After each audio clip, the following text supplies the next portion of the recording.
ABS solar இணைந்துள்ள விவசாய நண்பர்கள் அனைவருக்கும் வணக்கம். நம்ம கிருஷ்ணகிரி மாவட்டம் மத்தூருக்கு அருகில் வந்து பார்த்திங்கன்னா நத்தகயம் என்ற ஏரியாவில் ஒரு 5 ஹெச்பி வந்து பார்த்திங்கன்னா ஓப்பனல் பண்ணி கொடுத்துருக்குறோம். இது வந்து பார்த்திங்கன்னா ஃபுல் அண்ட் ஃபுல்லு ஒரு 3 ஏக்கர் தென்னந்தோப்பு. அந்த தென்னந்தோப்புக்கு இடையில் வந்து பார்த்திங்கன்னா 590ல் ஒரு 12 பேனல் போட்டு இதை செஞ்சு கொடுத்தோம். நம்ம 10 பேனல்லே இதெல்லாம் முடிச்சு கொடுப்போம். 12 பேனல் போட்டிருக்குறோம் அந்த டல் கிளைமேட் இது பண்ணுறதுக்காக. நம்ம சேனல் இப்போ தான் நீங்கள் முதல் பார்க்குறீங்க அப்படின்னா சப்ஸ்கிரைப் பண்ணுங்கள், பக்கம் இருக்கிற பெல் ஐக்கனை தட்டிக்கோங்க. அப்போ தான் நாங்கள் போடுற வீடியோலாம் உங்களுக்கு நோட்டிஃபிகேஷனாக வரும்.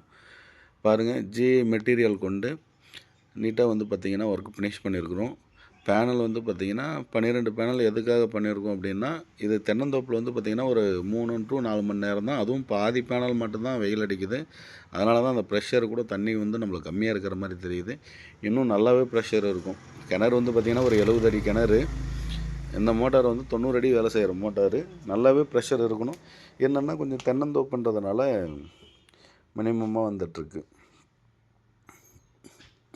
பாருங்கள், இது வந்து பார்த்திங்கன்னா ட்ரைவ் வந்து நம்ம யூடிஎல் பிராண்டு, பேனலும் யூடிஎல்லே பண்ணி கொடுத்துருக்குறோம். இது போல் விவசாய தகவலுக்கு நம்ம சேனல் முடிஞ்ச அளவுக்கு உங்களுக்கு தெரிஞ்சவங்களுக்கு ஷேர் பண்ணிவிடுங்க. விவசாயிங்களுக்கு இந்த ஜென்செட்டு, ஆயில் மோட்ரு இதெல்லாம் யூஸ் பண்ணிகிட்ருக்கிறவங்களுக்கு நம்ம வந்து பார்த்திங்கன்னா இந்த மாதிரி சோலார் பண்ணி கொடுத்தா அவங்களுக்கும் ஒரு பேர் உதவியாக இருக்கும். ஏன்னா அந்த டீசல் ஊற்றி சமாளித்து விவசாயத்தை பார்த்து எதையும் பெருசாக சாதிக்க முடியாது.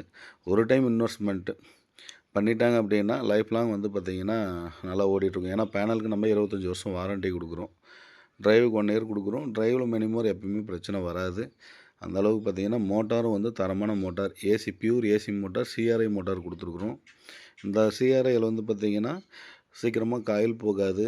அதுவும் இல்லாமல் சோலாரில் ஓடுற மோட்ரு எதுலையுமே அவ்வளோ சீக்கிரம் காயில் போகாது. நம்ம போகிறதும் பிராண்டடாக போட்டு கொடுத்துட்றோம். பாருங்கள் எந்த அளவுக்கு மோட்டார் எல்லாம் பாதுகாப்பு பண்ணி நம்ம இறக்கி கொடுக்குறோம் அப்படின்னு சொல்லிட்டு. முடிஞ்ச அளவுக்கு விவசாயிகள் வந்து டிசி மோட்ரு தவிருங்க. ஏன்னா டிசி மோட்டாரில் நீங்கள் யூஸ் பண்ணிவிட்டு 6 மாதம் 1 வருஷத்துலேயே பிரச்சனை வந்து அதை மறுபடியும் மாற்றிக்கிட்டு கஷ்டப்படாமல் ஒரு டைம் செலவு. டிசி மோட்டார் போகிறதுக்கு 1 லட்சம் ஆகுதுன்னா ஏசி மோட்டார் போகிறதுக்கு இன்னும் 1 லட்சம் சேர்ந்து ஆகுது. அதுக்கான பேனலோட டிஃப்ரென்ஸை தான் நீங்கள் கொடுக்க போகிறீங்க. 3 பேனலில் போட்டு ஓட்டி தராங்க, இங்கே 12 பேனல் போடுறோம். பேனல்ன்றது வந்து பார்த்திங்கன்னா அவ்வளோ லாங் லைஃப் கொடுக்குது. பாருங்கள் தண்ணியோட ப்ரெஷர், இது வந்து ஃபுல்லாகவே வெயில் மறைச்சி வர தண்ணி தான். தண்ணியோட ப்ரெஷர் எந்த அளவுக்கு இருக்குது பாருங்கள்.